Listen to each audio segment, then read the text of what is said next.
Sports complex के member यहाँ practice करते हैं, तो हमें सेलेक्ट करने का मौका टेबल टेनिस टाइम के लिए कोई भी स्पोर्ट्स एथलेटिक्स 3 तारीख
कि आपको वो खेल सिखाए जाएं, इसलिए यहाँ पर अभी सिलेक्शन ट्रायल के दौरान जो भी आपके टेस्ट या एग्जामिनेशन होने वाले हैं वो मेन आप ये देखेंगे कि आपकी फिटनेस का लेवल क्या है, आपका किस तरीके का और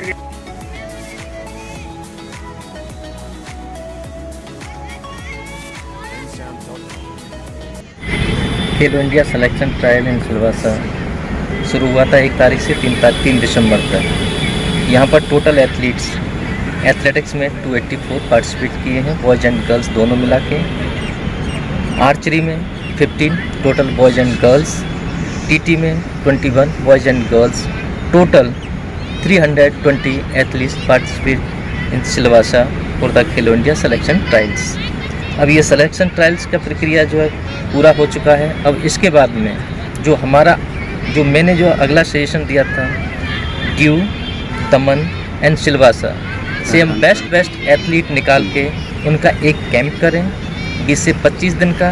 उसके बाद अगेन सिलेक्शन ट्रायल लें, जिससे जो हमारे पास में अच्छे एथलीट्स आ सकते हैं सिलेक्शन के बाद में, जिनको हमें आगे के लिए ले जाना है, और उसे हॉस्टल में रख के हमें उसे इंटरनेशनल एथलीट बनाने की कोशिश करेंगे उसमें। और इसी तरह से ट्रेनिंग इंफ्रास्ट्रक्चर यहाँ बन रहा है हमारे पास में। अब ये सजेशन है, इसके बाद में अब देखते हैं आगे क्या होता है, होगा या नहीं होगा ये, या फिर इसी में से अगर ऐसे प्रोसेस है तो इसी में से बेस्ट ऑफ एथलीट निकाल के हम फिर फाइनल रिजल्ट बनाएंगे। अगर कैंप नहीं होता है तो, अगर कैंप होता है तो हमें जैसे मान के चलिए for the example 20 athletes in the athletics, तो 20 के साथ में हमें नियर आउट पर C2 और 2.5 के रेशो लेके हम एथलीट्स को कॉल करेंगे, बेस्ट एथलीट्स हैं। उसके बाद ट्रेनिंग के बाद में वही 20 एथलीट बेस्ट एथलीट्स जो है बॉयज़ एंड गर्ल्स हम उसमें से निकालेंगे। डिफरेंट कैटेगरी, यहाँ 2 कैटेगरी हैं, एक under 14 boys and girls and under 16 boys and girls. ये सिलेक्शन क्राइटेरिया है केवल फिजिकल बेसिस पे है, न कि इवेंट बेसिस पे, क्योंकि अंडर 14 स्पेसिफिक कोई इवेंट्स नहीं है। अंडर 16 में भी अभी हमारे पास में कोई ऐसा स्पेसिफिक इवेंट्स के हिसाब से हम कोई सिलेक्शन नहीं कर रहे हैं। केवल ये जो मोटर एबिलिटी टेस्ट हैं उन्हीं के बेस पे हम सिलेक्शन कर रहे हैं। जैसा भी होता है आगे ज़रूर आपको इन्फॉर्मेशन देंगे। और जितने भी बच्चों ने भाग लिया सबके लिए बहुत बहुत धन्यवाद। उनके जो सेलेक्ट होंगे उनके फ्यूचर की बहुत बहुत कामनाएं। Thank you. बोलो ना, बोलो।